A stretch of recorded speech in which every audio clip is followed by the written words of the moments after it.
The Lemonade Wars by Jacqueline Davies. Chapter 2 Summary.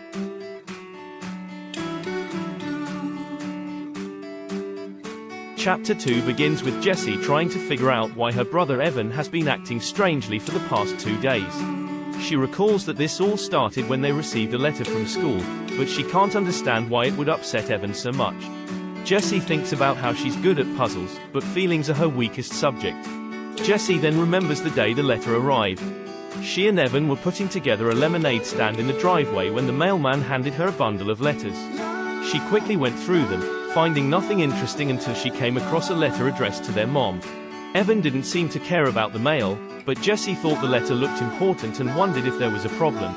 As they cleaned the dirty table they were going to use for their lemonade stand, Jessie held up the envelope again and wondered if it was about school being postponed.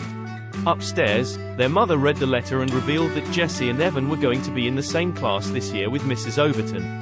Jessie was relieved, but Evan looked angry and asked why. Their mother explained that the classes were small to begin with and now some of the 4th graders they thought would be attending aren't because they're moving or switching to private schools.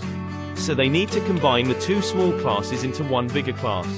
Evan felt that it was unfair, as he had wanted Mrs. Scobie, and Jessie was surprised that he didn't see this as a good thing. Evan then stormed off downstairs and locked himself in his room, refusing to talk or play with Jessie. Jessie tried to think of a way to cheer him up but couldn't think of anything. She then went up to her room and started reading Charlotte's Web, a book she had read many times before. However, she couldn't enjoy the happy part of the book as she kept thinking about Evan and how upset he was. Jessie thinks back to when Evan said, "I hate you," to her when their grandma was over and he was frustrated with his math homework. She realizes that this situation is similar and wonders if Evan hates her again.